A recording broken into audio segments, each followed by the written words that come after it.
Trent Hodkinson was a star NRL halfback, leading the Blues to their famous 2014 victory, ending the dominant era of Queensland. But after his great performance and having a fantastic year with the Bulldogs, he couldn't maintain playing good footy and would be dropped to play in reserve grade, and the clubs that he played at didn't want him. So what happened? Where is he now? This is the story of Trent Hodkinson. Trent Hodkinson was born on the 31st of August 1988 in Campbelltown, New South Wales. He played junior footy for the Cabramatta 2 Blues while going to school at Westfield Sports High School, and he would sign with the Parramatta Eels as a junior.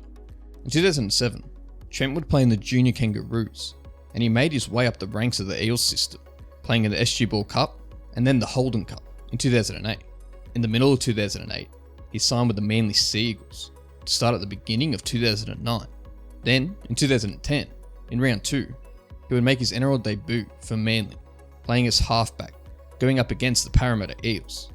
Trent would score a try in his debut, but Manly would lose 20-24. He claimed the starting halfback role straight away from his great performances and remained there for the rest of the season. After only a handful of games, he was even picked to play for Team City in the city of his country. Then, in round 15, as Manly played the Bunnies, he would kick 2 field goals to secure their 26-25 win. At the end of the regular season, he even played in his first final series, going up against the Dragons, but they would lose the game, 0-28. In the middle of the year, he ended up signing a 3-year deal with the Bulldogs to start in 2011. He played 24 games this season, scoring 4 tries and kicking 3 field goals. He made his debut for the Bulldogs in round 1 of 2011 as halfback, as they went on to beat the Tigers 24-14. In round 7, he would score his first try for the club in the 36-24 win over the Bunnies. And later in the season, in round 20, he once again kicked 2 field goals to win the game, beating the Eels 8-7. He finished the season playing 22 games this year, scoring 2 tries and kicking 3 field goals. 2012 would be a rough season for Trent, as he had to undergo knee and shoulder surgery. He only played in 6 games this year.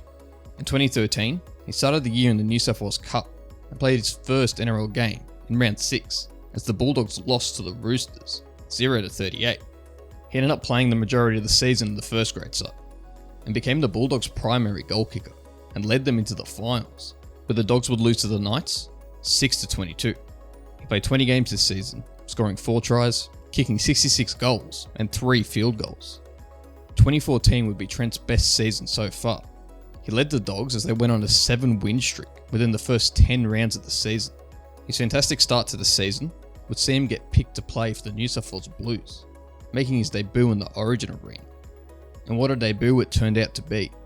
In the first game of the series, he helped the Blues win 12-8, and in game 2, he scored the match-winning try with 10 minutes remaining and slotted the goal that ended Queensland's 8-year reign. Back with the Bulldogs, they continued to play well and made it to the finals. They even made it all the way to the grand final, but lost to the Bunnies 6-30.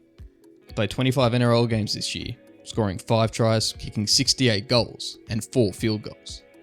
Moving to 2015, Trent would play in his 100th NRL game in round 3 as the Bulldogs beat Manly 16-12.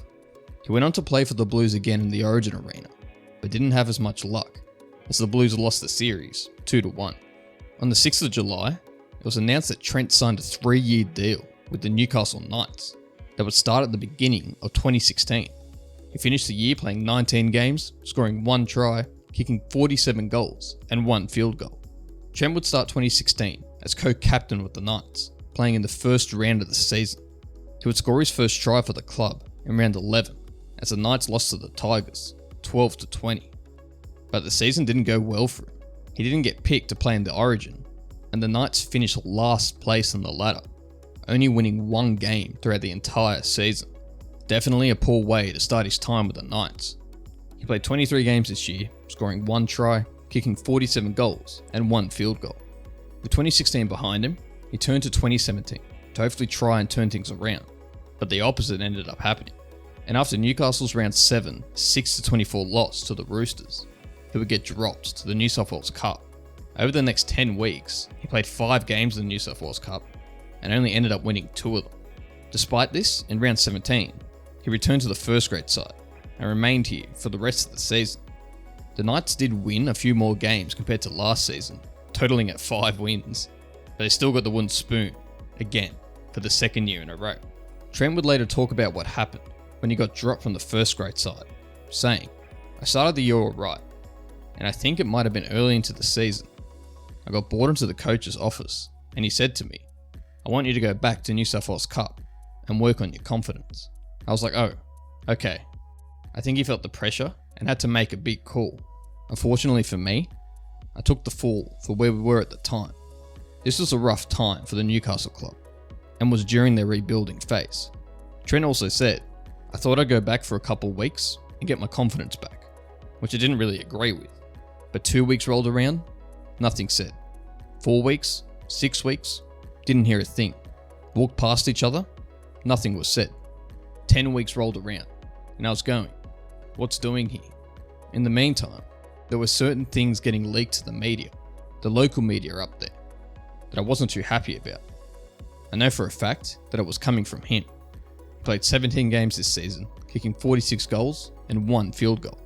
At the start of 2018, he would be released from his final season with Newcastle and signed a 1-year deal with the Sharks. But on May 15th, he will be released by the club and signed with Manly on a 2-year deal. Returning to the club he started his NRL career with. He would play his first game back with Manly in round 11, playing off the bench, and ended up starting off the bench throughout the rest of the season. He finished the year playing a total of 17 games for both clubs, scoring 1 try and kicking 22 goals. Moving to 2019, he started the year in the first grade side, in the first round, but then would be dropped to the New South Wales Cup, again. But this time, he never made a return to first grade. Instead, he would suffer knee injuries and made an announcement to the media, saying, "Unfortunately, due to a new injury sustained earlier in the year, numerous medical procedures, and intensive rehabilitation, I've been forced to give up the game that I love and will be medically retiring from rugby league." Trent Hodkinson's glory was short-lived by winning the State of Origin series. While he had to medically retire, he is still involved with footy and is now an NRL ambassador, running programs for kids across the country. Trent said, "I've been an NRL ambassador now for a few years, and there's no better feeling than giving back and making someone else's day. Since finishing footy, I've been lucky enough to travel all around Australia with these programs, and although it's about going to communities and helping kids and teenagers getting through tough times, I've learned a lot about myself as well. You go through a lot in rugby league. It's not just about putting on the boots and playing on the weekends. It's a lot of things you can relate back to people in everyday life. And it's special that we're in a position where we can do that." Additionally, he works with the Dolphins as their game development manager. Thanks for watching.